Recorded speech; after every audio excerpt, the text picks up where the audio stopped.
Thomas chuffed along the branch line, thinking about his new friend, Jack. "I hope he's doing better today," puffed Thomas. Yesterday, Jack had broken the rules and had gotten into trouble. The pack was widening the road beneath the old quarry bridge. Jack and Alfie were loading Max. Dust and dirt flew everywhere. Work had never been so much fun.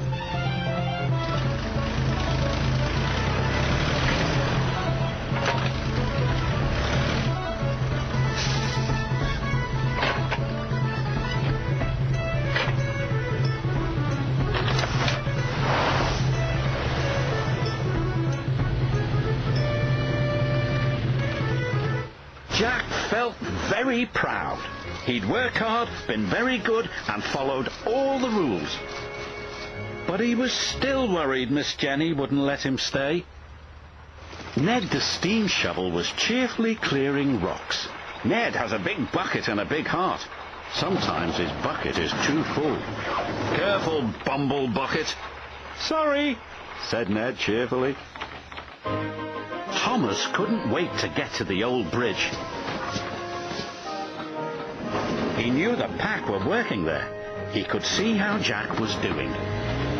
Back at the site, the foreman shouted, "Oliver, this topsoil needs moving, now!" "I'll move it," cried Jack. "Jack!" Before anyone could stop him, Jack raced under the bridge. He was about to fill his bucket when he remembered Miss Jenny's warning. "Don't jump in where you don't belong." "Oliver," he said, "this is your job, not mine." "Thank you," Oliver said politely. "Well done, Jack," called Kelly. "Yes, well done," chimed Alfie and Isabella. Jack beamed proudly.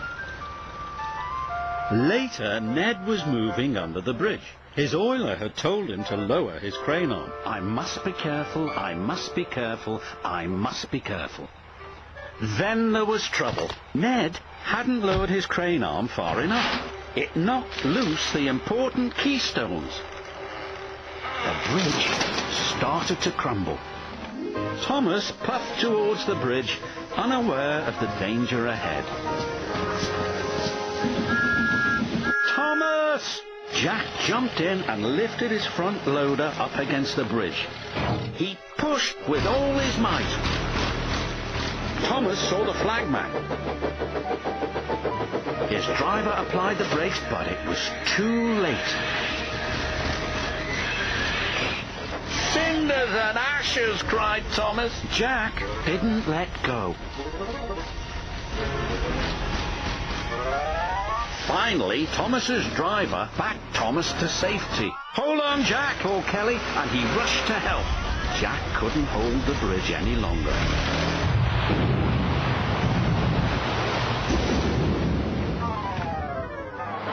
"Are you all right, Jack?" "I think so."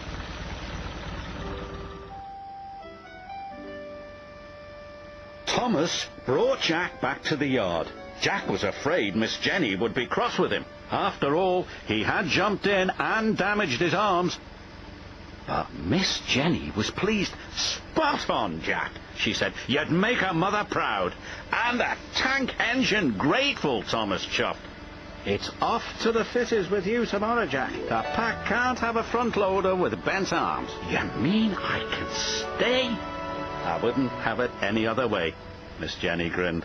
"We're a cracking crew," laughed Kelly. "And all the better for Jack's being here," said Isabella. "Welcome to the pack, Jack," cheered Alfie. Jack was so happy he couldn't think of anything to say, so he just revved his engine and bounced his bucket. As Thomas steamed towards Tidmouth Sheds, he felt very happy. "Yes," he said, "welcome to the pack, Jack."